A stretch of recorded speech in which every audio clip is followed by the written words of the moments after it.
Come on, black coffee, no sugar, no cream. Yeah, it's straight talk with Valerie. Come on.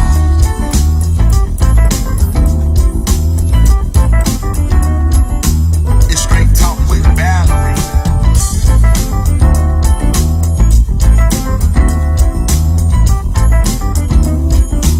It's straight talk with Valerie. Come on, black coffee, no sugar, no cream. It's straight talk with Valerie. Come on, black coffee, no sugar, no cream. It's straight talk with Valerie. Come on. Black coffee, no sugar, no cream. Black coffee, no sugar, no cream. It's straight talk with Valerie. Black coffee, no sugar, no cream. It's straight talk with Valerie. Come on. Black coffee, no sugar, no cream. It's straight talk with Valerie. Black coffee, no sugar, no cream. It's straight talk with Valerie. Come on.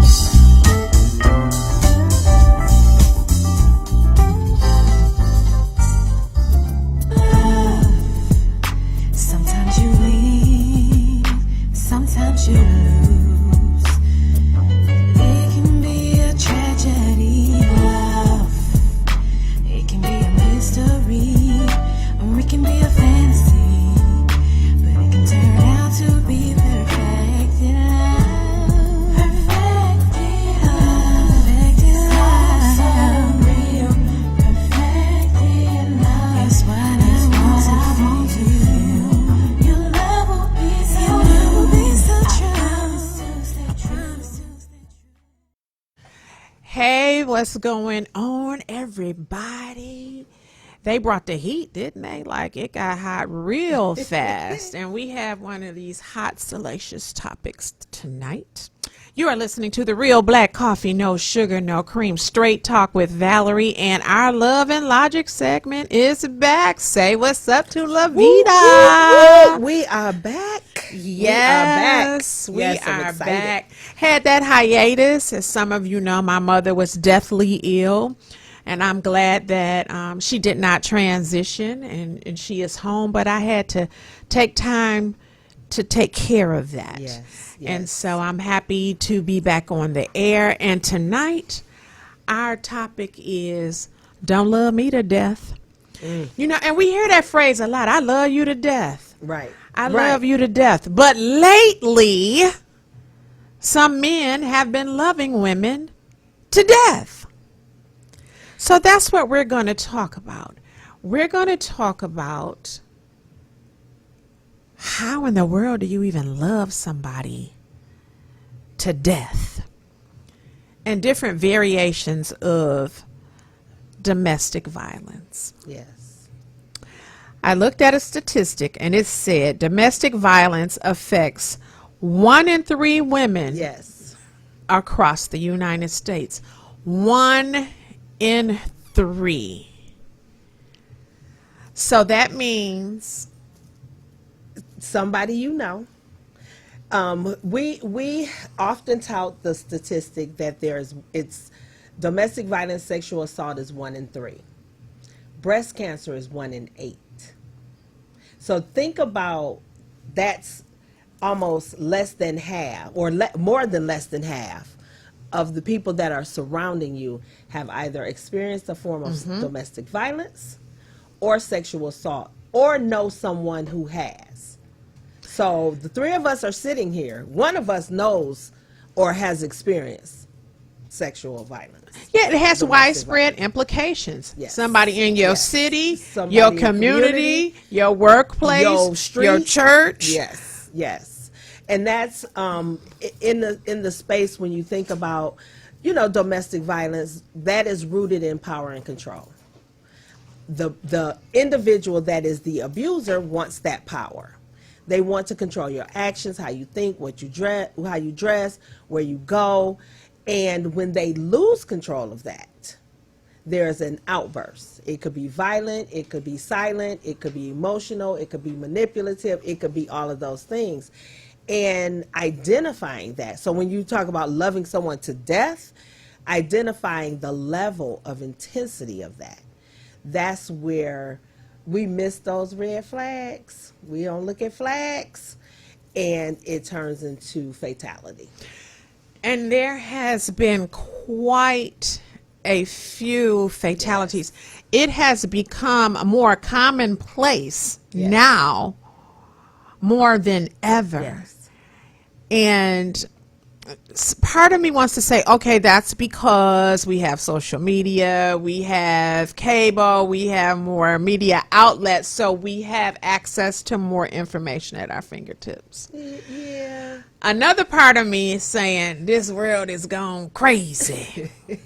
Well, here's my opinion, not fact. But social media has let us look at it, watch it, see it, know it's happening.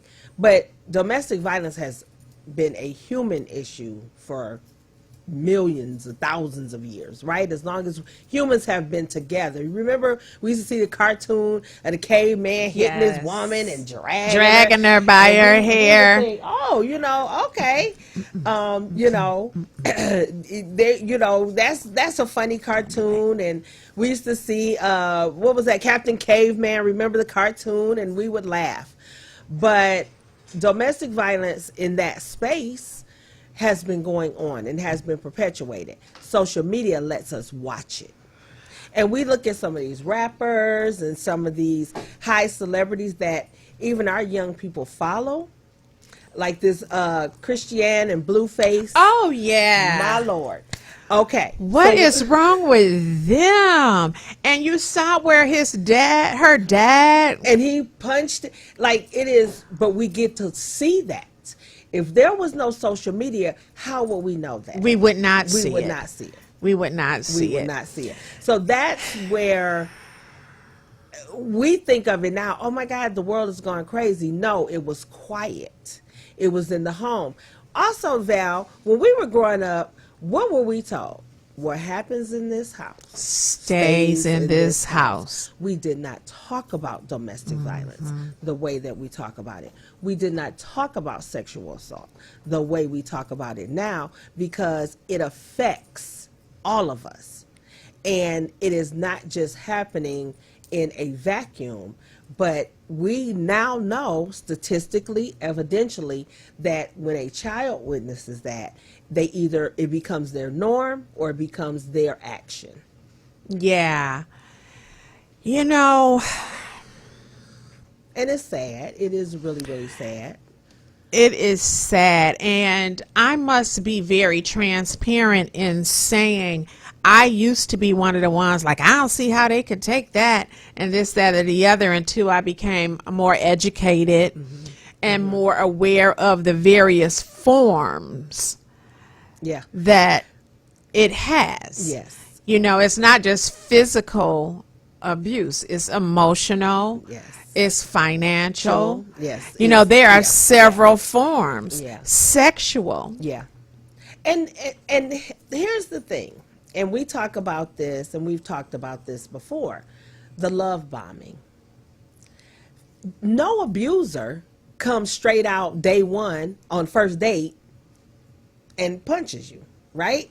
No abuser comes out on the first date degrading you and, as they say, negging you, giving you negative affirmation. No, nobody does that. It is a conditional, perpetual wearing down of who you are. Yes. And when you say, and individuals who are in healthy relationships say, that could never be me. But we get into a routine and we get into and if I've seen it, and this is how my mother lived, and this is how my father lived, or this is how my household was, it's a norm. This is normal. This is what love looks like, right? But it's not in real healthy relationships. Healthy relationships is not in that space. But at the end of the day, that is a grooming or a conditioning. So when the abuse, the physical abuse starts, it was the small, it might have been a push, it might have been a grab, it might have been, and then it escalated until, something. And people like to say, and I've learned as when you think it could never be me, but you learn over time, There's self-esteem issues. There could be some cognitive issues. It's not blamed on alcohol and drugs all the time. It is sometimes just that wearing down and what that person has witnessed in their own lives. Well, you know, for me, when we interject alcohol and drugs, they are a factor, but not the cause. Not the cause. Not The cause is choices. choices. Exactly. Exactly. You know, so alcohol, Exactly. drugs, and all of that, they are a factor, Right. but they are not the cause. Exactly. And that's what people, think, well, he's on drugs, but I have a space of love for that person. And 5 years ago, he might not have been like that. 6 months ago, he might not have been like that. You get what I'm saying? So I think, and we also convince ourselves, I could change him. Yes. I could make him different. I just love him enough, or I just do this, or and it's not always that. Those individuals who are what we call perpetrators, because women are abusers as well, they need some therapeutic help. And sometimes they might need actual medication, but Need some of them factors, some drugs and alcohol. But they need something more, that you can't change. You can't love someone into loving you, in that space. And if I they're believe bent on it, they gonna do it.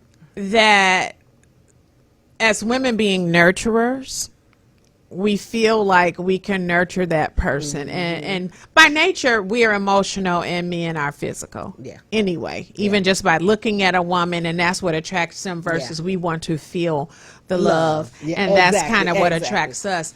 There are so many ins and outs to relationships, but I just don't want death to be one of them. And when I right. was assisting a family member a couple of weeks ago, I was looking at all of the paperwork I had never sat in on the divorce filing of all of the paperwork.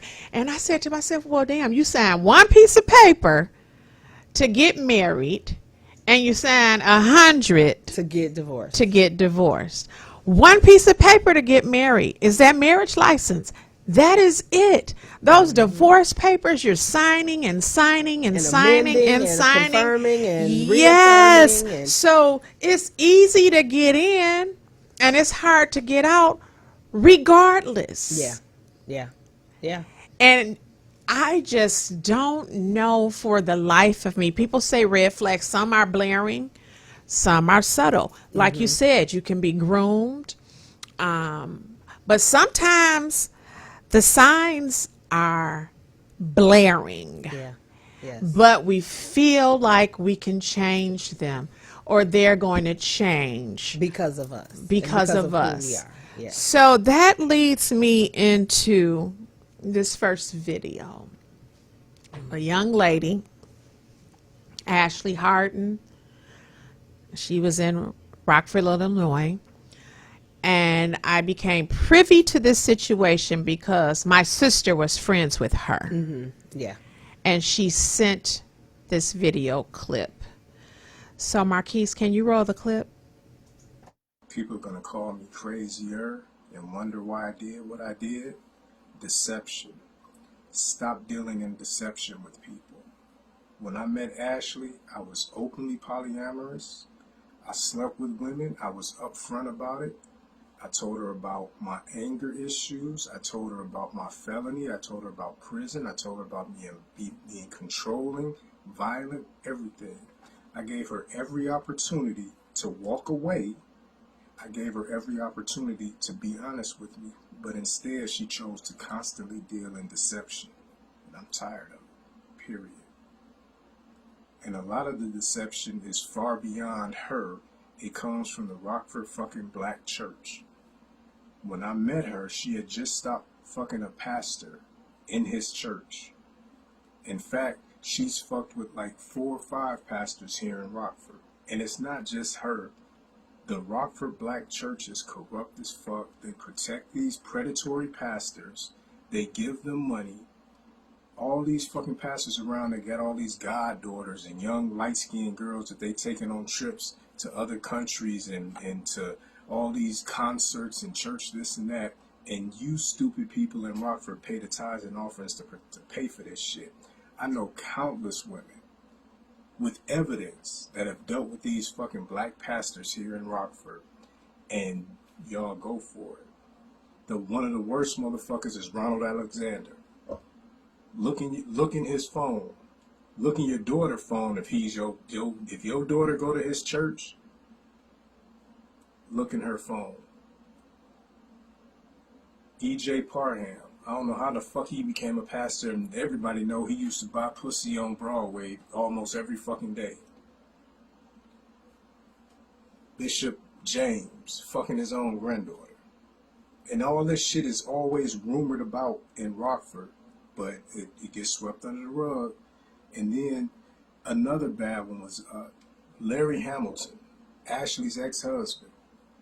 He's so fucking corrupt. All his fake ailments and tithes and offering and sympathy. The two, Ashley and Larry, were sneaky and corrupt together, and they birthed 3 sneaky, corrupt fucking children. Hate me for saying it, but it's the fucking truth. And now Larry can get all the fucking sympathy that he wants. He can get all the fucking tithe and offerings that he wants. Fuck him. Do better. Y'all supposed to be so fucking churchy. I've been looked down on by the black church my entire fucking life.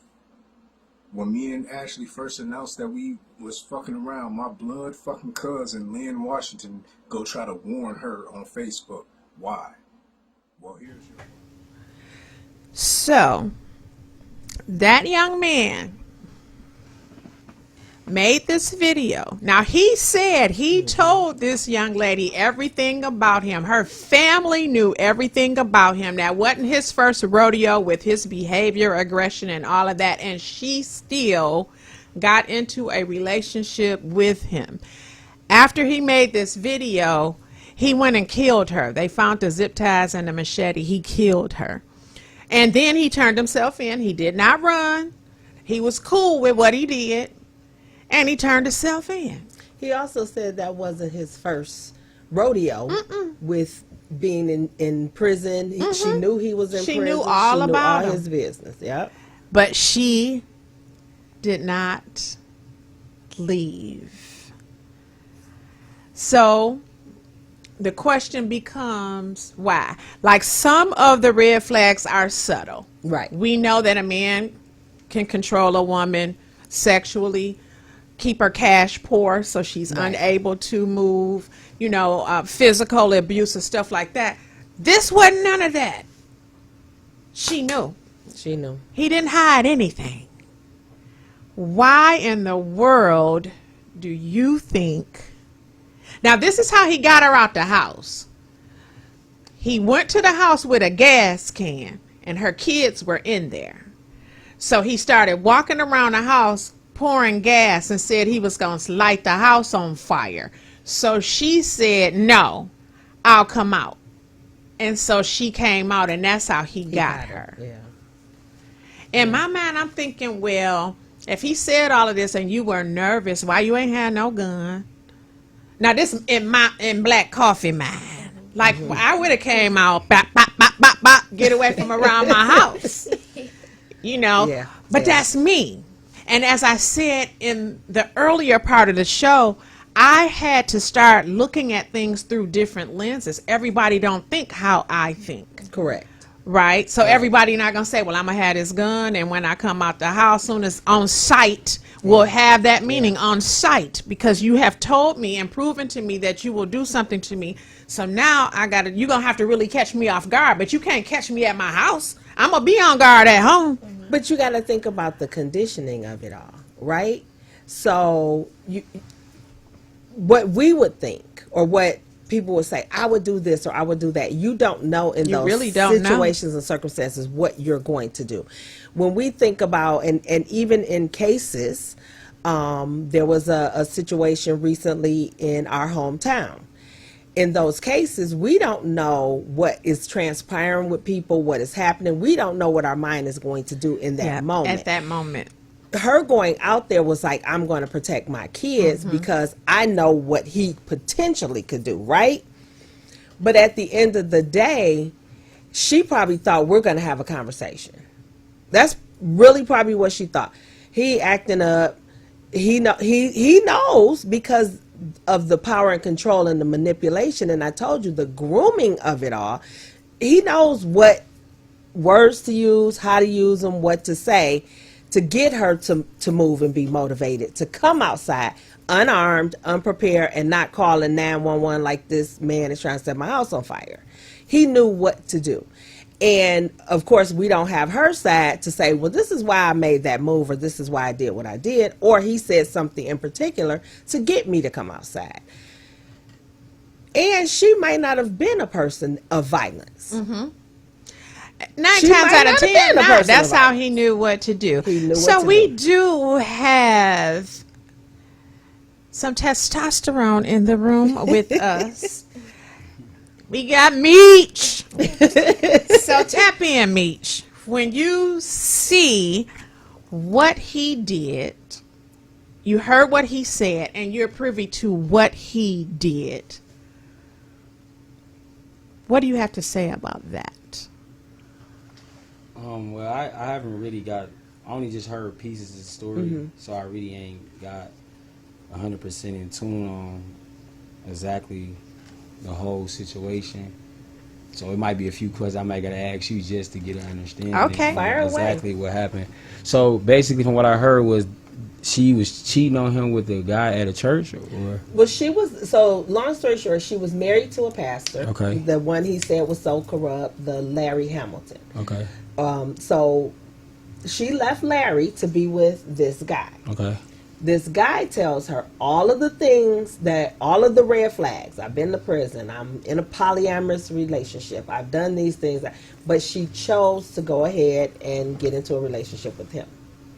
When she tried to extract herself, he decides, no, you're not. And this is summarization. No, you're not. And he coaxed her out of the house, zip tied her up, took her away, and killed her. But here's Wow. one other caveat. He spoke about deception because he said he was okay with a poly relationship, but she deceived him because she went had back one. and started messing around with the pastors. So it sounds like to him, hey, if she would have just told me what it was, I'm poly anyway.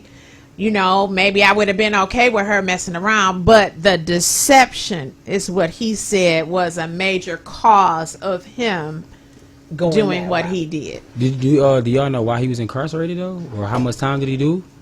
No. We don't have. We have know that.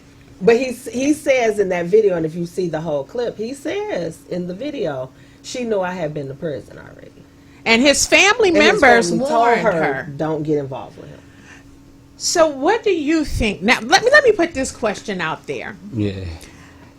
My boy Tula, who has a show before mine, brought up a very interesting point.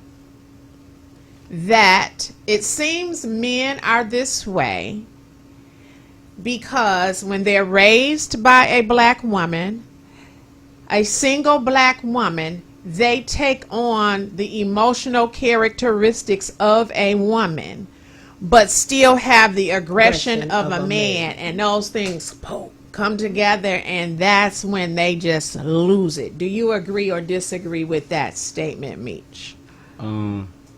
Yeah, I do. I agree to a certain extent. Far as like a lot of women don't really pay attention to a lot of people's history, like far as men when it comes to relationship. So for her to already been dealing with a man that was already a pastor, was he dealing with multiple women?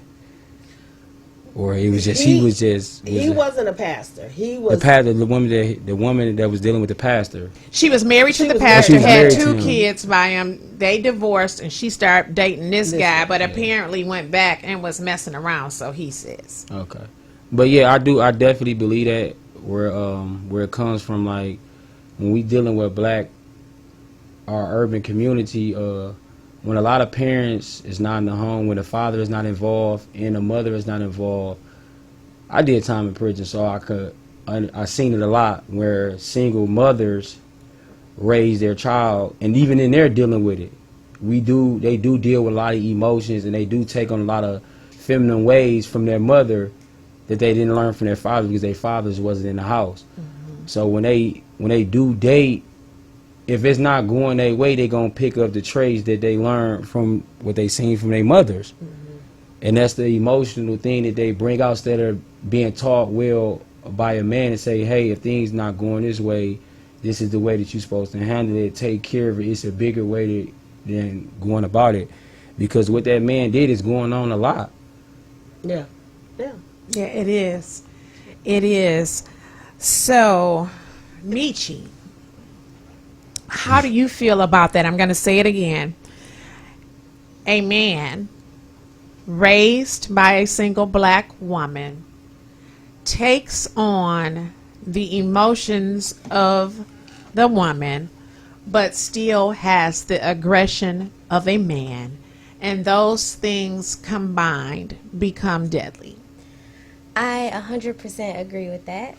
A lot of men that's raised by a lot like women, they have not just their single mothers, but they have their aunties, they have the cousins that they're around as well, and I feel like that's all that they see.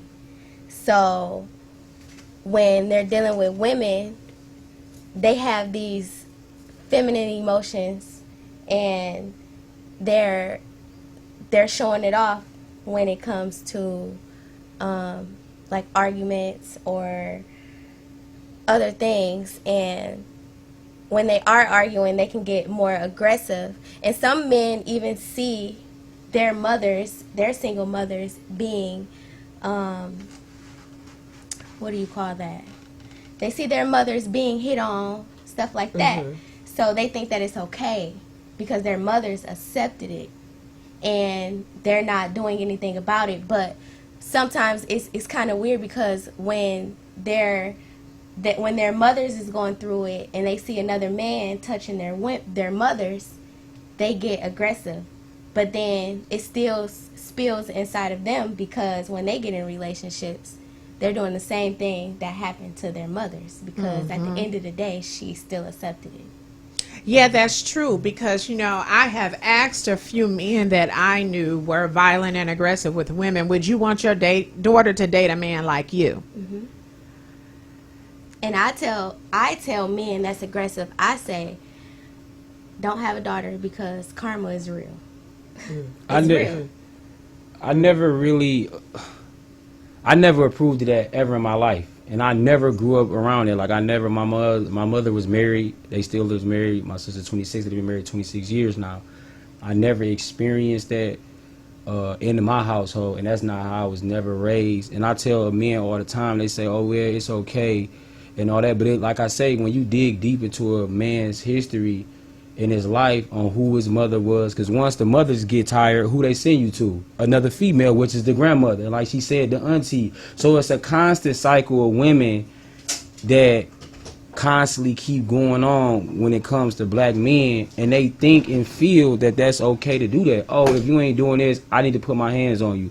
Or if you're not doing this, I need to slap you up. If you're not listening to me, I should do this. So it's like, now it's like, we living in a time where it's like men is dealing with these women now, and they putting so much into them. When it don't go their way, it's either their way or it's the highway. Now, Either their way or the funeral home. yeah, the funeral. Yeah, Yeah, 'cause that's basically, where we at basically now. that's Yeah. what we at now in life. It's like, I was just talking to a few guys about this situation. It's like these men is like they depending on women so much now. So it's like once that spark hit where it feel like, oh, I need to move on or I need time or whatever the case may be, men take that as if, I'm pouring my all into you, I did everything I could, I lost everything, or I've dealt with this and this, it's not going my way. They feel like that's the only option because it's like they feel like they crashing out. They feel like if I lose you, then I lost everything. Well, I think too, we talked about this in our first segment, but it's also a power and control issue. I'm pouring all of these things into you for what reason? Because we know who we're dealing with, and we see flags, and we know flags, and we know what they look like, and we ignore them. We ignore some of them, and you get to a place in a space. No matter who you raised by, you do understand that physical abuse is never okay. And you can have emotions. Like I don't want an emotional man, but I want a man with emotions. I want a Yes. man who understands how to nurture me emotionally, right? I want someone who can be in control of their own emotions, because I'm a whole firecracker over here, so I need that calmingness, right? But I also want someone who isn't so stoic that if something happens, they can't tap into me emotionally. So having emotions isn't the bad thing. Your mother should teach you emotions. Your mother and father should show you what healthy relationships look like. Where we keep going over the line is, I did all this for you, and now I want what I want out of you, and it turns violent. That if you're giving to me, and I always tell people, you can tell me anything in love. We can do anything as long as we're doing it in a mutual space of love. If you're doing it to buy me, if you're doing it to have control over me, keep whatever you're doing, because then you ain't crashing out. You're reserving all of the things, all of the resources you have. You're reserving those till you know it's sure. Because I'm not loving nobody to death. I'm not. We say I love you to death. I'm not loving nobody to death. I'm going to look at the history and longevity of our relationship, and I'm going to do what I think as a woman I need to nurture you. You as a man to protect me. But if you are crashing out to have control over me, that's when the volatility comes in. That's when But they you get know upset. what? It may not even be that initially he was doing all of those things He to might not have been control doing nothing. initially. Yeah. But I think and women do this too, as they feel the person slipping away from them, then they try to do more or buy more. Let's go on this trip, or I'm going to do this for you, to try to heal the relationship, and thinking that that's going to make Right. it bond more and more together. But in this instance with this guy, he laid out. He Every told time. her That's confusing all to the me. things. But it was, and I'm not going to victimize the victim, but it was what she was willing to accept from him. And I also feel like with him and her, it was probably a thing with him that she liked so much that made her naive to the situation. Or And- ignore the and- flags. Yeah, and she's unconsciously really not thinking like, okay, he's for real. He might have been a jokester. He might play a lot. You know what I'm saying? So it could have been a thing where she in her head like, he ain't about to do that. He just talking. You know what I'm saying? And it went over her head so much because it was a thing where she was naive, or he knew that she was naive, and he took it there and knew that she was gonna do what she was gonna do to get her where she was gonna be. Well, what, Because- I'm watching Meech because I'm like, okay, something you was thinking. So what's on your mind? I want to know what drifted her from spirituality, because if this man sat and told you all this, you dated a pastor for years, you in a church, no way that a man's finna tell you that he's having this type of relationship where multiple people need to be involved. This is what's going on, and this is how it's going to work, and you already was in a spiritual home. I don't know why the husband and the wife got a divorce, but if you listen to the spirituality on how life's supposed to work, that should have been a no-no off the dribble. Like, hold on, I don't care about how good you may lay it down or whatever may going on, what you can provide for me. It's certain things that I'm not even supposed to be standing on that it seemed like she didn't even weigh her options out Know what because her she took standards. more L's. right. Where's the wins at messing with this guy? Okay, Right. I want you to deal with multiple women with me.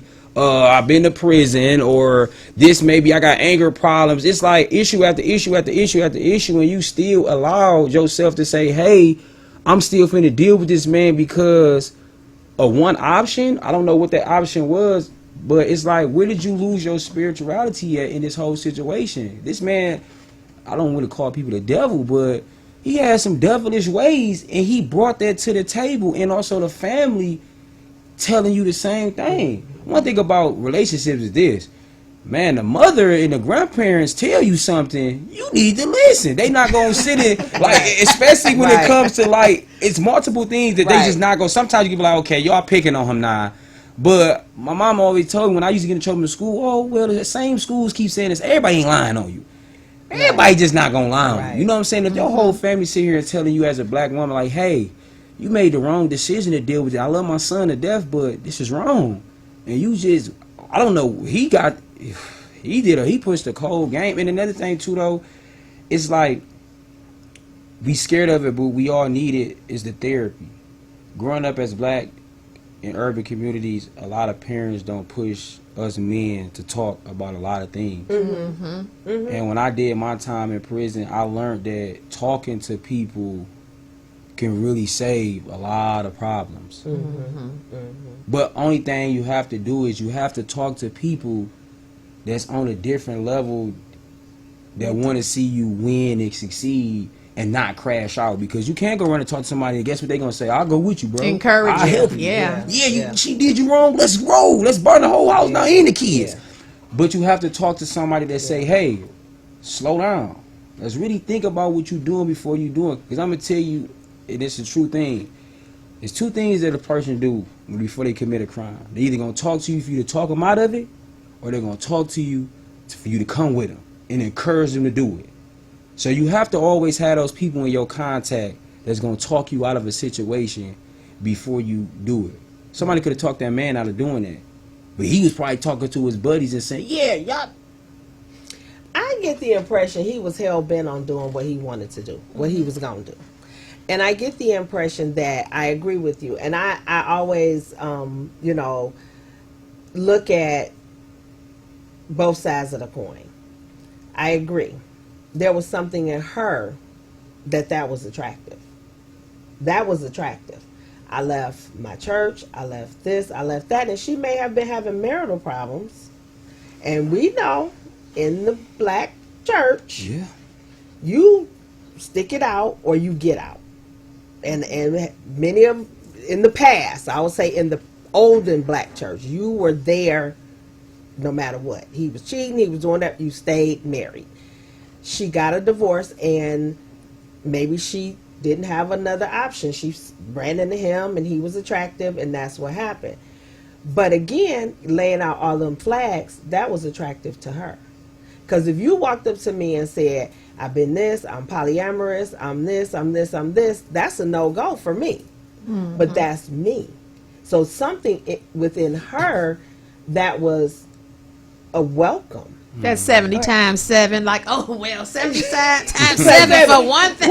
So, or maybe it was something that she wanted to experience. That's what I'm saying. It was something in her that, and again, let me disclaim, I'm not victimizing the victim. What I'm saying is, as individuals and humans, because we talked about this, there are female perpetrators. So we are not always going to say a man is the perpetrator. There are female perpetrators who also abuse their partners. In that space, there's a self-esteem issue. There is the power and control issue. There's an inability to, you get in a situation and an inability to get out of that situation. And again, I think there was something that man said to her that drew her out that house.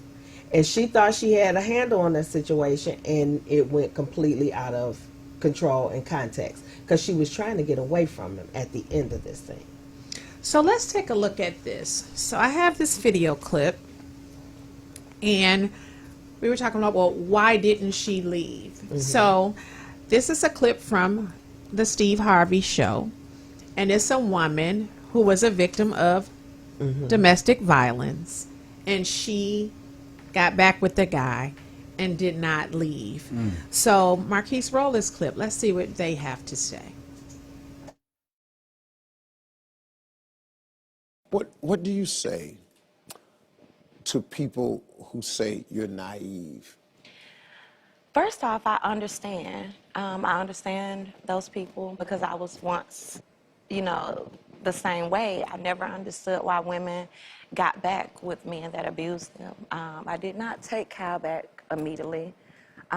He did work really, really hard. I felt there needed to be a lot of counseling There needed to be a lot of changes, no more drinking and those type of things. I just won't allow that. I honestly believe that Kyle has changed and that he won't do this again. And I just try to have faith and just support him in staying sober, support him and just continue counseling. So it's just something that, I just ask people just not to judge, but just try to look at the hearts. And I'm just a forgiving person, and I have a lot of patience.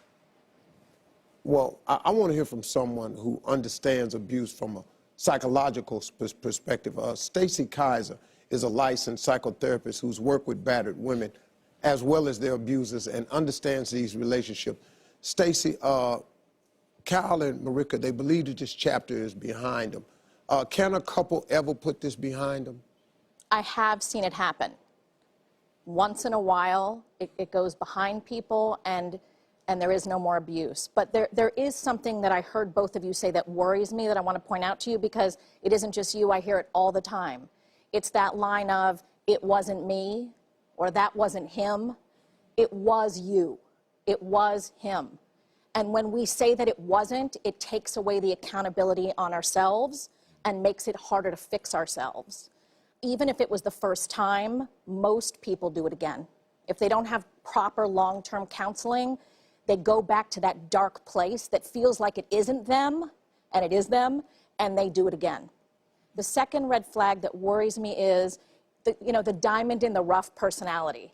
Those women who see the good in him and like the way he looks in his eyes and know he can be a gem. Those are the women that will tolerate and take them back again. And then the last red flag that I always worry about when I see in couples is when so many relatives and friends think there's a problem and we're not seeing that, it can be very concerning. I like Stacey because she's very straightforward, and from a psychological psychotherapist standpoint, I'm pretty sure you've heard this in counseling and understand exactly where she's coming from. I think the two of you have a chance to get your life and go far beyond this with a lot of prayer, but also with a lot of counseling, because it's good to talk stuff out, man. It's good to just hear what the other person's saying. Get another perspective. Talk it out, man. Don't fight that. Sometimes we, especially black men, we don't really care for counseling. We don't. I don't know no black man like counseling. We don't like that. Culturally, we don't like. We discuss it at the golf course, the barbershop. We're not going to counseling. But in this case right here, you're trying to save the best thing ever happened to you. Right. You got to do it. You got to go all in, man. I think you were very brave for coming out here. I admire your spirit. I respect your love. I wish you nothing but the best. Thank you. I hope you all can pull it together and keep your family together. I hope one day, just maybe one day, that little girl that got took. Well, the one thing that stuck with me from this, in the first segment, we talked about factors and causes. They different. The first thing flew out of my mouth, well, no more drinking, honey. Drinking is a factor. That's not the cause. Right. That's not the root cause of why he putting his hands on you. Right. The alcohol is just a factor. It don't make him put his hands on you. That's a choice for him to put his hands on you. Right. So, and her body language, and he was real, like, stern. Yeah, like looking like he was on point then. It was just that whole poker face. So as a man watching that, Meech, what do you think about his body language, about what she was saying? Give us your feedback. Me personally, I think once you do it, you done did it before, and you gonna constantly, continuously do it whenever something don't go your way or whatever trigger you. Like, it's kind of like, that's something that I've seen a lot of men constantly do. Like, I haven't, me personally, as the life that I experienced, I really don't see, unless you leave. And then it seems like it's a constant thing with the same thing. So if that person not receiving what he getting, that's his only output. To be like, all right, it ain't going my way. This one I'm finna put my hands on you. Or slap you up, or maybe the case may be. So me personally, I feel like once it happened one time, best believe if you trigger him again, he gonna do it, because what's the coping skill? Like what? Well, I tend to differ, because there are individuals who, yes, that was their household norm. That may have been something they witnessed in the household, and it may have happened. You know, they may have had a history or a past of hitting someone. But I agree with Steve. You have to have some deep counseling. You have to understand what that root is. What is the cause? What is making you that angry? What is it that you need to talk to someone about? And it can't be the person that you're abusing. It has to be a therapist or someone who can help you unpack what it is that's going on within you and have those coping skills to be able to then say, okay, I'm getting upset, let me go take a walk. Okay, I'm getting upset. Because abuse is going to be in you. It's going to be your response, your natural response.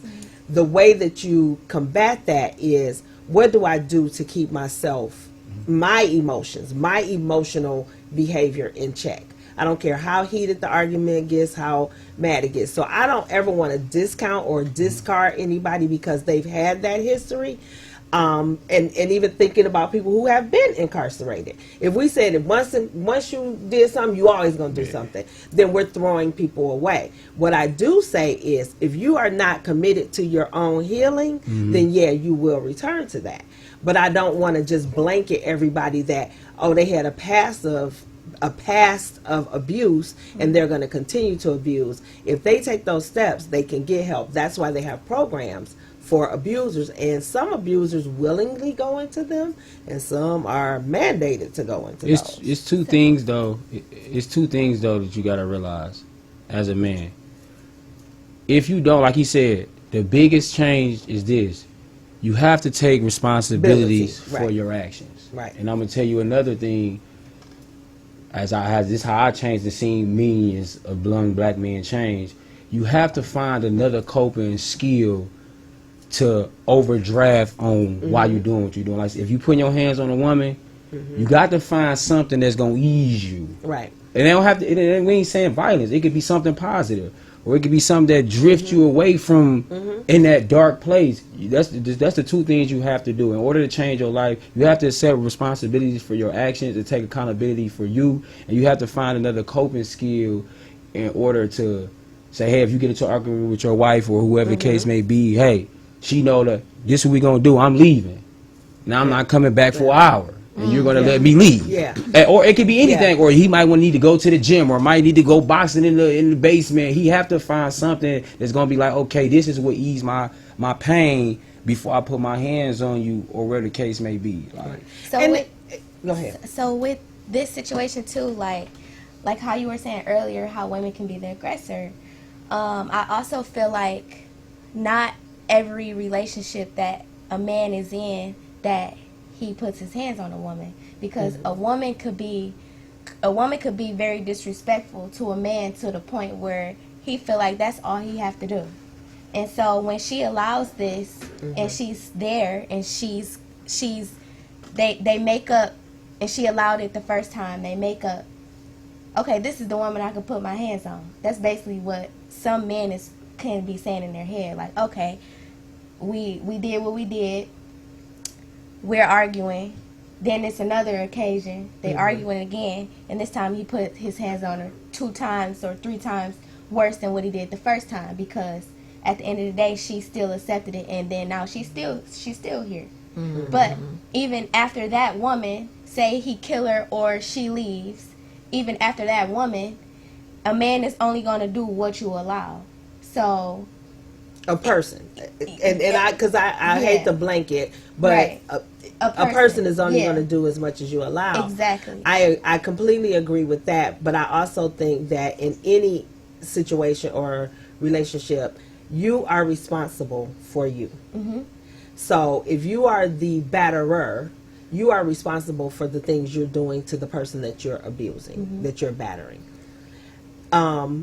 And me, I'm going to just say me being abused, I am responsible for my well-being, my health, and all of that. When you try to leave, as in the instance we heard of, when you try to leave, you have to set up protections for yourself. You have to make sure that you are prepared to extract yourself and move on and out. And sometimes that's hard. I used to work for a local domestic violence shelter, and those places get filled up quickly. Your parents are sick of hearing the story because you keep returning, and these cycles. But you have to set yourself up to say, today is the day, this is it, and I'm out. And I'm done. And in those cases, when you have someone who is, again, hell-bent on their power and their control and keeping you locked in, it leads to fatality. Can I ask you three a question? I would like a response from everyone from different age groups. What, I don't know if anybody been abused or if y'all just know women. I'm pretty sure y'all talk to women. What causes the abuse though? Like, I never did it, so I want to know from y'all experience on what y'all heard or seen or experienced, what caused men to be the abuser? So, I'm going to tell you a story about me because I've been abused before. So, this man, like I said, he's seen his mom get abused. Okay. So, when we're having a disagreement and he's bickering, I'm bickering. But mind you, it'll be I will be at a settle point, like, okay, can you calm down? I try to, and it's no, and it's the mental. It's the mental in them because they don't know how to. Some men don't know how to handle calming women when women is trying to calm things down. Men feel like they have to control everything. Power and control. They feel like they have to control everything. So when a woman is trying to tell you, hey, can you calm down? I need you to do this, or you know what I'm saying, can we restart this conversation, because at the end of the day, it's all a miscommunication. And at that point when everybody's arguing, it's not communicating no more. It's arguing. It's not talking. So once one person gets disrespectful, then the next person gets disrespectful. Now everybody's disrespectful, and nobody is around to help nobody with the situation. So men, they get active, and we allow it. Women allow it because at the end of the day, it's I love him, and it's gonna stop, and it's not gonna stop. Yeah. Well, I have not been in a space of abuse. I am a secondary survivor of abuse. So my mom and dad were married. My dad was aggressive and abusive, but it was a learned behavior. My grandfather, his dad, was abusive. So he was a drinker, a womanizer, abuser. It was in that era, that's what you did. My grandmother did not get a divorce, and that was how they lived. My father thought that was the way you handled your household, because that was what he saw. It stems from slavery. It's power and control. Post-traumatic slavery disorder. Yeah. So there is, at that point in time, there was no therapy. There was no discussion about therapy. Nobody's going to therapy, because when you went to therapy, you was crazy. You was labeled as crazy, right? So it continued. My mother had the opportunity to break free and break away, but then her now understanding is that's love, and then was killed from. So is the fear coming from leaving? Is it more so the love, or is it more so the fear of what's the next step if I try to leave? Sometimes it be because some men that are abusive, they can still be good men in certain circumstances. So before all the abuse stuff, I'm not gonna say they're good men because they're abusive. That's what I was about to ask. That was the next question. Do we consider abusive men good men? But it's a grooming. It's a grooming. It's like sometimes women never had what this man could do for them. Sometimes it can just be the benefits. So a lot of women accept the benefits over the benefits over abuse. And what I share with Val early on is, You don't go on your first date and punch your date in the face. No. Yeah. So you get treated. But you might, and you were talking about men being, he's getting aggressive. Some people think that is a sign of masculinity. Yeah, so it's sexy. You out at the Coney Island. Wow, this is somebody gets amazing. loud, and you get rah rah. Oh, and she like, ooh, whoa, okay. No, but I'm real aggressive, but I'm not aggressive to no women to the point to where it's like I'm finna be physical to you. But again, how do you differentiate that? You're not doing that on the first date. You're not doing that on the second date. So you're a month in, and there's benefits. And he's so sweet, and he's a good guy. He got a good job. And we talk about abusers, but real talk, some of your corporate people are abusers. Some of your blue collar. It's not just based on socioeconomic. It's all across the board, right? So it could be anybody in that space that is doing that. It's the consistent what they provide, the benefits, the protector, and signing that one time. I'm married now. I'm married to it. So it's not really an extraction because my mother and father were married. My dad was a good guy, but my dad was rah rah. My mother was quiet. My mother was gentle. My mother was a nurturer. And I was, and she wanted a This protector. is confusing to me because it's like I'm confused on where the point where it's be like, okay, he's a good guy or she's a good woman, but the abusive part come in where? Okay, so if he's a good guy, what happens to the point to where the abusive gotta come? Or if she's a good woman, where in that? Well, people breaking points. Yeah, people get to their breaking point and where I've had enough. I've tolerated this enough. That mouth is still going like, leave me alone. Okay.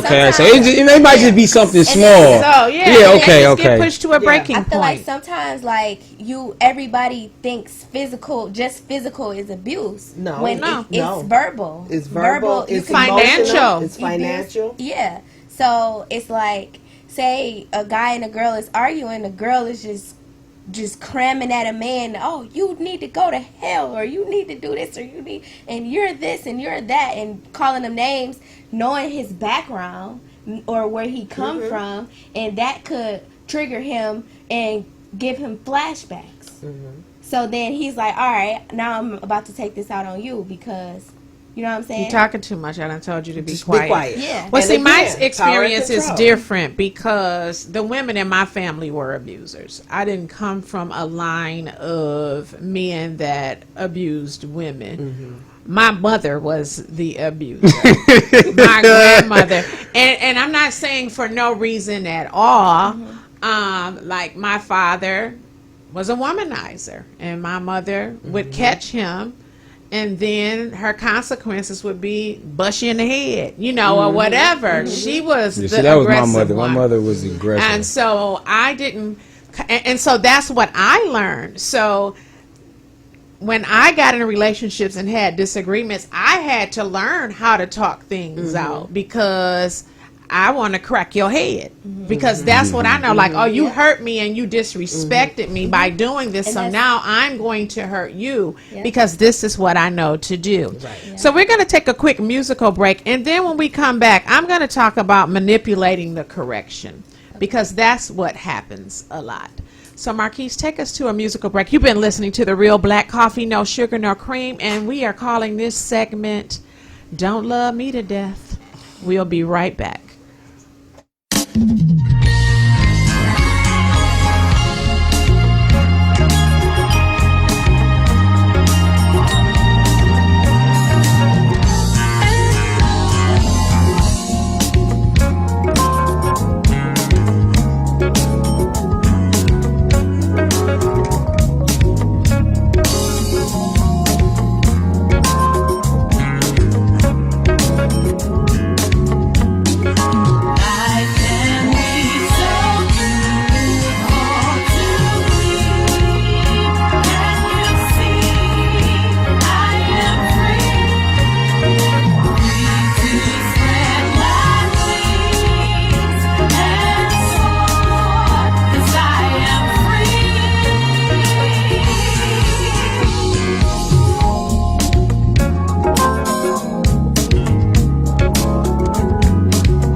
are listening to The Real Black Coffee, No Sugar, No Cream, Straight Talk with Valerie, and we just heard Life is So Beautiful by my wonderful cousin Millard Thomas Jr. And life can be so beautiful when we work through these issues. We are not talking about this stuff bashing marriages, relationships, victim blaming, or any of that. It is having a conversation from a different perspective. There are all different experiences levels in this room with us today. Like I said, I didn't come from an abusive family where men were the abusers. The women were the abusers in my family. So we can look at this a lot of ways, but I want to focus on manipulating a correction. And what I mean when I say that is if somebody tells you you hurt them, they feel abused, they feel disrespected or whatever, you don't have the right to tell them otherwise. It might not have been your intent. You may not have understood that's what you were doing. There are a myriad of things we can say about that, but once someone tells you how they feel about something, don't manipulate the correction. Another example. Well, I don't like it when you slam doors and stuff around here. Well, if you don't cuss at me, I won't slam the doors. So don't manipulate the correction. Like, okay, granted, there's a cause here. The factor of you doing that is slamming the door, but that's when the conversation should ensue. Like, okay, well, I slammed the door. That's the way I get rid of my frustration because of your nagging or whatever. So, maybe we need to have a conversation. You stop nagging, then maybe I won't do that. I won't slam. But, when I don't like it when I am in a conversation with my significant other and I tell him that he just did something and maybe I didn't like it. We've never argued, which may sound weird, but it's true. In 6 years, we haven't argued. But if I say something to him, then he'll be like, well, remember last year when you said, we're not talking about last year. Don't manipulate the correction. You should have said something about it last year. We talking about today. But he said, well, remember when you said, we ain't talking about that. I'm talking about right now. Today. So don't manipulate the correction. It is a natural thing to do. It's a defense mechanism. You're going to come up with, well, you did this, so I did that. Or remember when you did this to me. Who's keeping score? First of all, don't buy me nothing. Don't do nothing for me if you got to keep score. Because I don't want to pay you back. You might not get paid back. So now we're going to have an issue. Right, so don't do nothing to me, for me, with me. If you're not doing it out of love and kindness, because don't keep score, you're going to always come out on the losing end, and then we're going to have issues. So, manipulating correction. It is hard for people to take accountability and responsibility for their actions, especially in the heat of the moment when someone's angry. And a lot of times women, maybe men too, but I know women, we can be very vindictive. Like, okay, he did this. I see him calling, but I'm not going to answer because I know he's going to think I'm somewhere else and I'm just right here, or whatever. But I'm not going to pick up because he nagging me. So, okay, this is a good way for, who laughing now, or whatever. And men probably do the same. Like, I'm just going to stay out a little while longer. I ain't doing nothing, but I'm going to have this one more beer because, whatever. When someone tells you how they feel, if we could just own it in that moment. Listening is a learned skill. Listening. We listen to respond. We don't listen to understand what the person is saying, especially if we are in a defense mode. We are formulating our response. We looking up that evidence. We the judge, jury, and executioner when it comes to ourselves. Someone else. Like we gonna be like, hey, I'm about to defend myself. I'm judging you. I'm executing you. I got all the evidence, and I'm about to lay it out. Versus the other. So I think if we stop manipulating the correction, we can get a little bit further along when it comes to relationships, and that's just my take on that. Well, I feel like this too. We have not been taught to be soft and vulnerable with one another. And we grow up, and I always say crabs in a barrel. You know what I'm saying? You can't get more than me, you can't have more than me, you can't do more than me. And then when you bring that to a relationship, I don't believe relationships are 50-50. I believe there's going to be 80-20. I believe there's going to be 95-5. I believe there's going to be ebbs and flows in who you are and who you're with. And to make a person, not just a man, but particularly our black men, feel comfortable coming home and being vulnerable, being their authentic selves, has not been what we've been taught. We have been taught you're supposed to be hard, you're supposed to be a man, you're supposed to be masculine. But where do they get that outlet? And I'm not saying be emotional, but show emotion. And where can I do that if I can't do it at home? And then I'm also a person that doesn't try to keep score. Well, you did this, so I'm gonna do this. So you did this, so I'm gonna do that. So tit for tat. Tit for tat. It don't work. It does never not wins. work It never because wins. somebody is always going to lose. But I think we as a people have not known how to be soft with one another, how to be vulnerable with one another, how to remove that manipulation to get someone to do what we want them to do, and have a conversation about the things that hurt us and bother us because of masculinity. Or, girl, I wouldn't let my man. What do they always say? It's always the single women giving women and married women and women in Advice. relationships Girl, if advice. I was you, if well, I you was not. you, I wouldn't. Exactly. Well, you not me, You and not here's me. what I here's where I am. And that's why you're by yourself. but I had a conversation with a friend of mine, and I was saying, she was saying that she didn't see herself in a relationship, and she's always been that person. She's like, she definitely loves men and likes the company, but she doesn't see herself in that marriage state. And I was like, but I'm just the opposite. I want to nurture. I want to be soft with you. I'm tired of being strong. Yeah, that I alpha want, woman. I want to be able to give you the things that you need, anticipate the things that you need, hear you, but I want to be heard. And we don't have to fight for either one of us to be heard, right?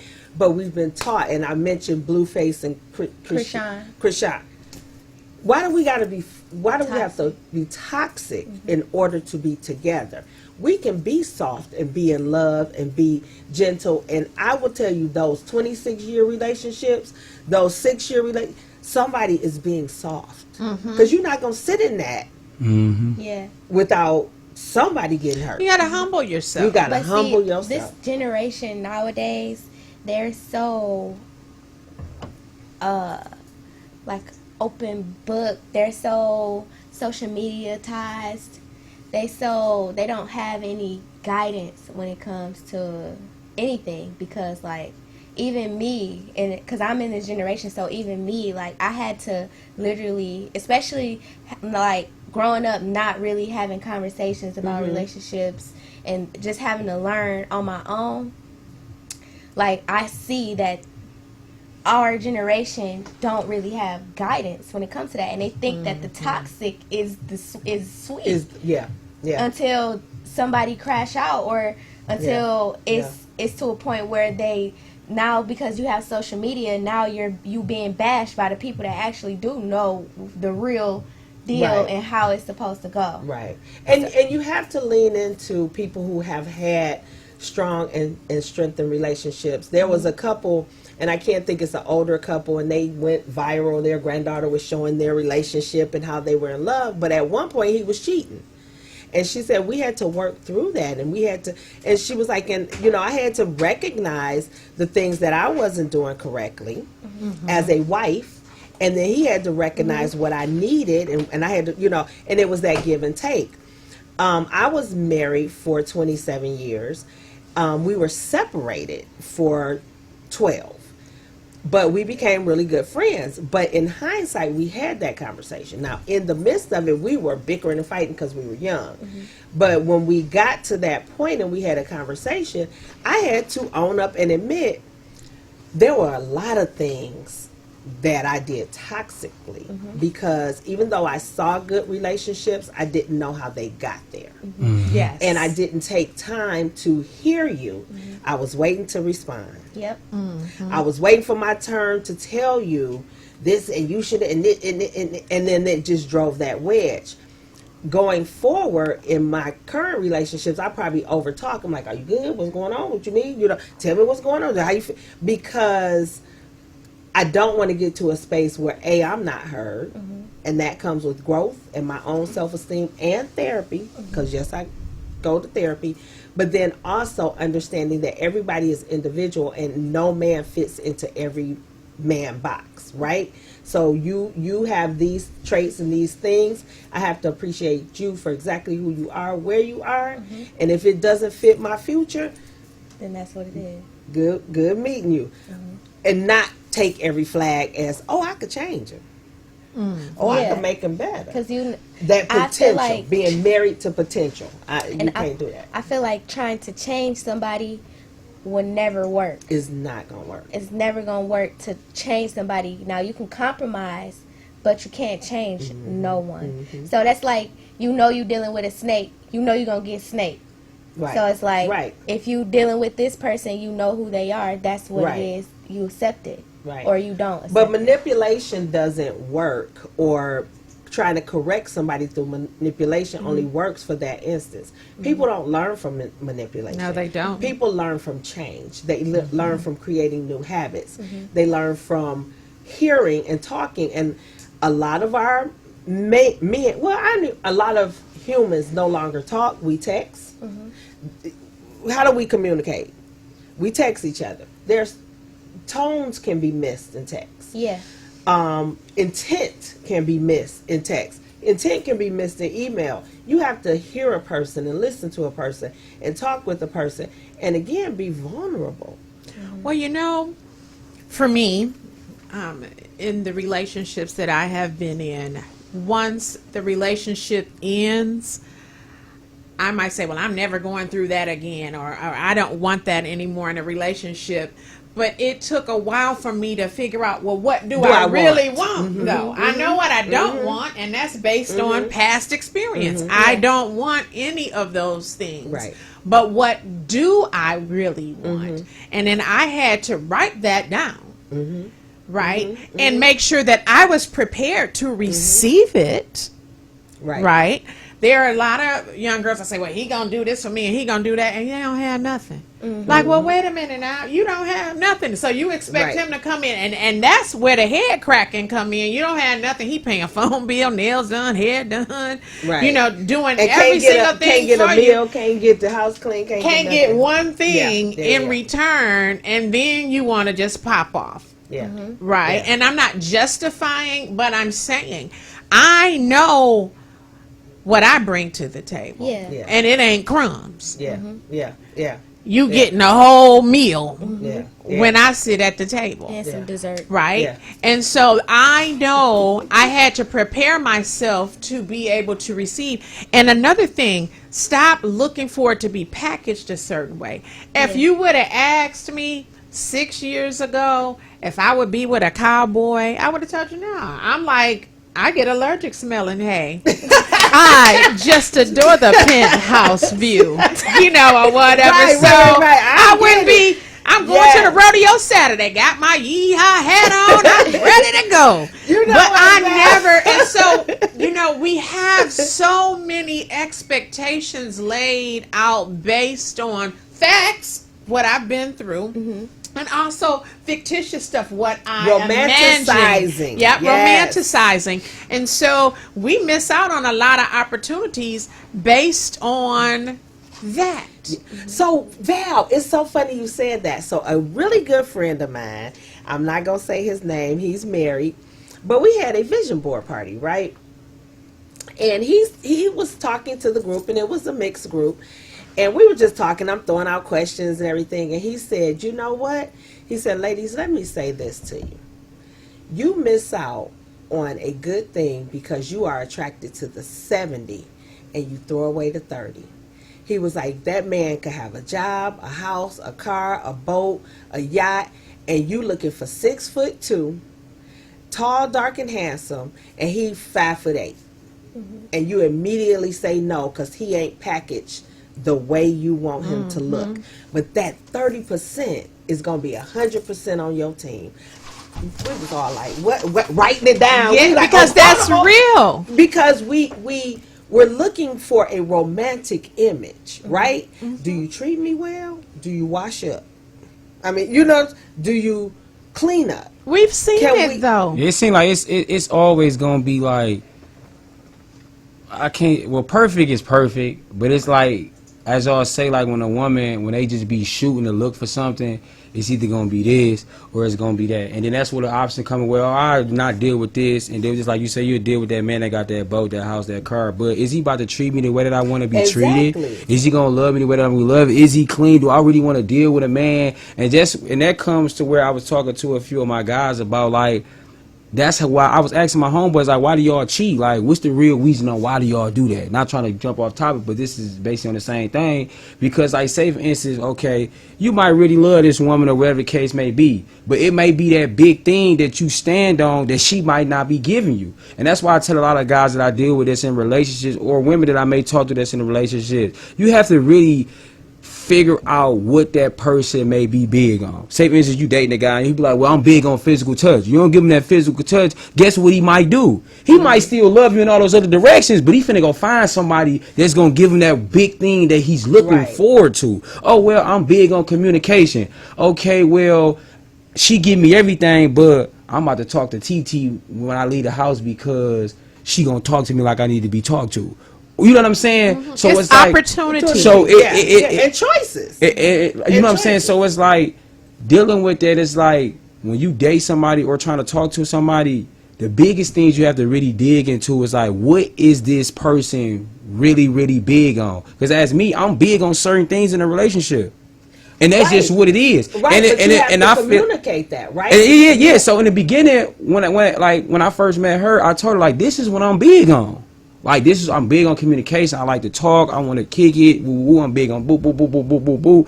And a lot of times in life where this would go wrong is, like you said, we get blindsided, and we lie to ourselves. Oh yeah, well, he fine, he look good, so I'm still deal with him, but I don't care what he big on. I'm big on him being a trophy to me. You know what I'm saying? Instead of really paying attention. And then that's when all the extra stuff started trickling down. Instead of saying, hey, okay, you big on this, and this. Am I willing to deal with that and accept that? But that's why my friend was saying, quit looking at the 70. Even if they communicate with you, but you're looking at the 70, and there's going to be that thing, and those flags are popping up just because they look good. You can get that from the 30, and probably more.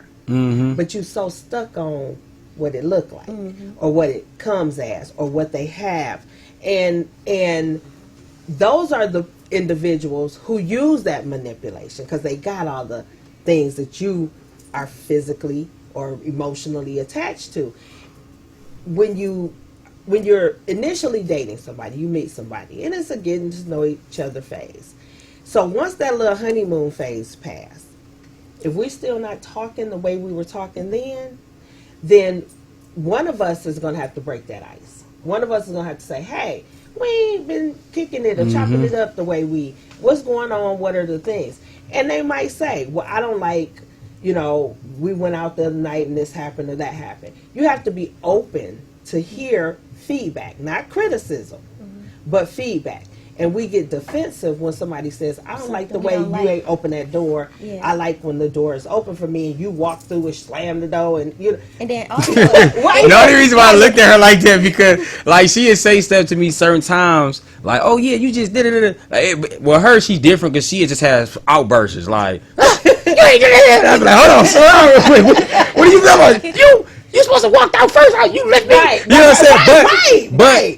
The big thing too is that back to the manipulation is that me coming from a male perspective, it's like, for one, the biggest thing is, as male, we don't know how to express certain feelings because growing up, we always get shut down. When you talking to your mom trying to explain something to you, shut up. You don't listen to what I say, dude. And this is what it is. No, this is what it is. You know how mothers be. Shut up. But you try to express yourself to your mama, your true feelings about a situation. But let me say this: your mother and your wife or your mother and your woman are two different people, and your mama is there to groom and guide and direct you and basically tell you what the heck to do, right? When you get into a relationship, even though you outbursting, she's telling you something. She's communicating something. Now, I'm about to be a therapist. You just said something. The outburst catch you off guard. Like, wait, where did that come from? So that's something in the space you're like, hey, I appreciate the feedback. I appreciate what you're saying, but I like it this way. No, her outburst, I didn't mean to put it that way. Okay. Because she got a funny way of like, one thing about us, we both like, we real open, we very funny. She got a real big sense of humor. I do. So it don't be like aggressive. But it catch you off guard. Yeah, it'll still be like, or it may be like I may did it a certain way, but it wasn't the way that she may thought. But she's telling you, she's communicating. Yeah. Hey, open that door. Hey, and if those are the things you started with, those are the things that attracted her. Well, right? the best part about that is that you're talking about it because that could lead to violence in some situations or push too far. And another thing as we prepare to close is this. We know what ticks us off, but we don't know what makes us tick. Right. You have to figure out what makes you tick before you get to that buffer of ticked off. Right. Right? And there's some things that build before you get here.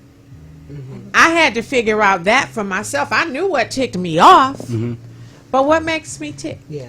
Before I get to that point, that little bit of frustration that you're not nagging about or saying anything about, creates that build. What do you like? How can you de-escalate? Right. You have to think about all of those things. Within ourselves, we talked a lot about what the other person does, but for you, you have to own it. Right. Right.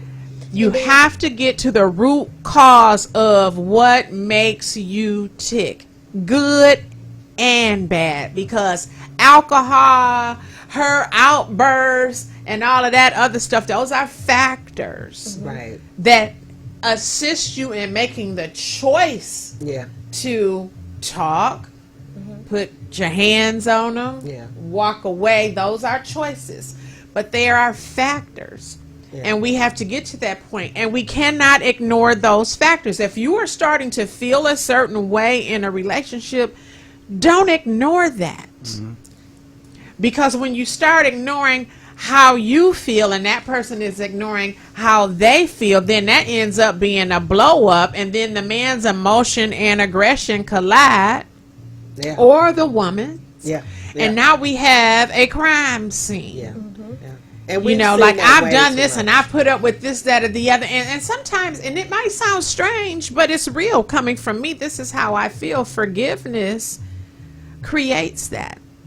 Because you're telling someone how to treat you by what you are allowing. When you allow it, and you've allowed it for so long, and now you're like, well, I've had enough and I'm not taking it anymore, and it's been 3 years, they're going to be like, well, hell, I've been doing it all of this time. What's the problem? Why not now? And that might be a trigger for them. But I think, and I'm not saying don't forgive, but I am saying what you forgive, you need to be really, really careful. Somebody punch you in the face, bloody your lip or something like that, that's a serious thing. Now, you might not want to call the police and let them put your knee on your neck. I mean, it's up to an individual how much they want to tolerate. But I'm saying the seed that you're planting in the person's mind that did that to you, that they might be thinking, well, that was okay.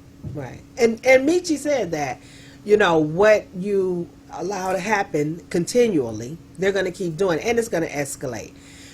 And then Meech made a good point of, at the end of the day, it's that responsibility, that accountability, and it's therapy. So I believe in Jesus and therapy, and we've had that But conversation. she said it's separate. Jesus and therapy. Don't go to the church. Tell the pastor Nah. you got bust in the head, and then he put an oily cross on your forehead and pray and go home. That's not gonna stop him from busting your head. I'm gonna say that again. Don't be going to the church, pastor. He bust me in the head. Then he gonna get the bottle. Well, come here. Yeah. Let me just put this cross right here on your head, Right. sister, because you know the Bible say forgive 70 No times weapon formed 7. against No, you but will everybody that I prosper. know that been married, I know a lot of family members and pastors that been married, and that's the two things that they say. I can call somebody right now and be like, "What made y'all be married for 30-some years?" They're gonna say prayer and therapy, and that don't mean that you don't love them or whatever the case. It's just that that's what we run from, but that's what we need. Yeah. And the reason why they therapists and they get paid for what they do, because you're going to talk to somebody that's Objective. above you. And objective. And they're neutral. They understand. Like I got a guy right now, he's married, and he said he's looking for a therapist. He wanted to be a Christian, you know, because he need that spirituality outlook of it. They wanted to be, of course, Black, African American, and we run from things that we need. We don't prepare and get ready for things that we know that we need in order to survive. If you love, And to be married, because marriage ain't no joke. Being with someone for 6 years ain't no joke. Heck Being no. with someone for 15 minutes ain't no joke. I was married for 17 years, and you put work into it. In, And yeah. on the day that I got married, my stepmother said to me, "You think you're in love, but you're not. Love grows." And I'm looking at her like she's crazy. I'm getting ready to get married. What are you talking about? But she's right. Love grows, and it has to be nurtured. Those feelings that you had just laid the foundation for you to say you're going to do what? Build from that day forward. You still have to date each other. You still have to communicate. You have to do all of these things. And the hardest part for me, when we were dating, I could do my laundry, do my hair, do all of that, so that by the time I go to his house on Friday or he come to mine, everything is done. And now my mind is focused on the time we gonna spend together. When we live together, I can't just pay attention to you every day, because I got all of these things that I need to do that give me my peace, so that I do have time for you. And so we had to come to an agreement that Sunday was going to be that day. Please let me have my laundry day. Let me have all of my stuff to get this house in order, grocery shop, make sure the house is good. On Sunday evening, this will be our time together. I will give you the all clear. I'm going to sit right here, watch Western, whatever you want to watch. Yeah, but I Western. need that time to do what I need to do what I need to do, so I'm in the right headspace. And you know what, Val? You said something. That story, that analogy, is so powerful, because we think getting married, immediately we in love, and it's going to be, every day is going to be flowers and bloom, and then you got to pick up socks and clothes, and one is neat and one isn't, and all of these things, and you don't learn that until you're in that space with that person. But also having that time when we're together, but also having that separate time when we are apart. Yeah, you got to have it. Because there were days when I was like, I just want to eat an ice cream on the bench by myself. I don't want to be joined at the hip, or I just want to think, or I want to read a book. And we romanticize what we see it on TV, and we think there's no work because TV is telling us, oh, marriage is amazing and these people just get along. But when you talk to those people of longevity, they tell you that was work. We put in work to get to the end of this fruit. When you plant a seed, you don't immediately get lemons from a lemon tree. That thing has to grow, roots have to be built. And in that, roots are, how do you act when you mad? How do you act when you happy? How do you act? Well, can I trust you with money? All of those roots build that foundation. And then when you get to the fruit, you see somebody married for 50 years and we clapping real hard. And they like, this was work. This was hard work. We built a foundation and a house off of nothing. And 9 times out of 10, we get married, we don't have nothing. And we got to work to where we get something. So I like that where you said I had to learn being single and getting my stuff done, and then learn being married and getting those things done with a partner. And it's different. So you have been listening to the Real Black Coffee, No Sugar Nor Cream, and we called this segment Don't Love Me to Death. Because a lot of times people say, I love you to death. No, we want to start saying, I love you to life. Yes.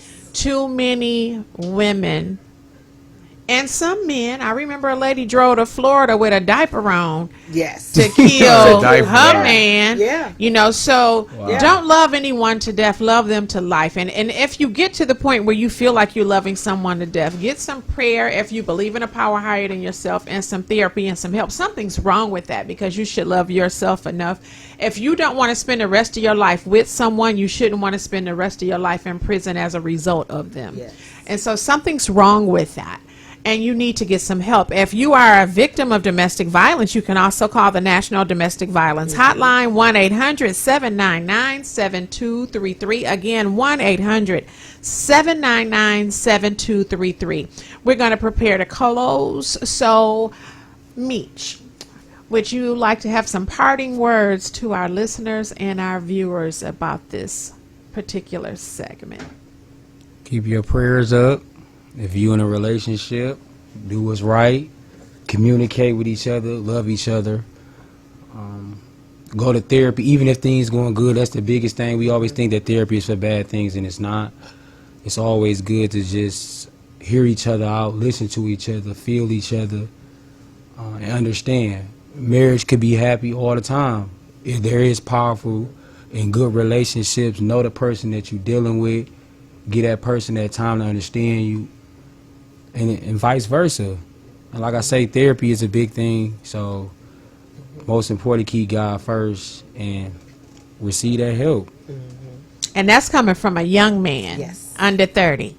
So thank you for that, and thank you for appearing on the show, And I Michi. appreciate it. Thank you guys so much. Do you have any parting words? I would just say to practice delivery, because that is the main focus when it comes to clashing, is watch what you say. It's not what you say, it's how you say it. So if you could just practice on how you speak to each other, I feel like that can be a solution to every problem. Lavina. I will say that I think at this point in time, we need to learn the lessons of the past so that we don't repeat them. Pay attention to those flags. If something doesn't feel right with you, it isn't right. But also, again, as Meech said, I'm big on Jesus and therapy. Okay, well, Black Coffee gonna say this. To me, it's like boxing. And if you ever seen a live boxing match, they tell you, protect yourself at all times. So That's when you right. going around and around in life, it's like boxing. You're going to go back, you're going to take some knocks and bruises, and then you go back to your corner and regroup. But protect yourself at all times. And I don't mean from a domestic violence situation. Whatever the situation Yes. is, you got to be prepared. You're going to take some knocks and stuff like that, but protect yourself at all times, whatever that means to you. Because we are losing too many nice, educated, hard-working women to what is supposed to be love. That's not love if you got to love me to death. Yes. That is mental illness. That is control. That is physical abuse. That is a lot of things that are factors that are causing these young women, and some men, but mostly young women, to lose their lives. And I want to thank Tula's guest for saying, black women, when you're raising your young black men, they need a man around them. We can provide for them, but we can't teach them how to be men. And I think that's a lot of the reason why we got what we got. Because it's a lot of women that's saying, I don't need no man to raise my son. Yes, you do. Right. You don't need no man to provide. You can get a job and you can pay bills and buy Jordans and all of that. But a man cannot learn how to be a man. He got to see that. Yes. He In has to action. experience it in action. And as a result of that, you have been listening to the Real Black Coffee, no sugar, no cream, where I don't spill any tea or try to daze you like you drank a shot of cheap liquor. I just want you to see things from another perspective, mine. And with that being said, we out of here. Take us to the bridge, Marquise.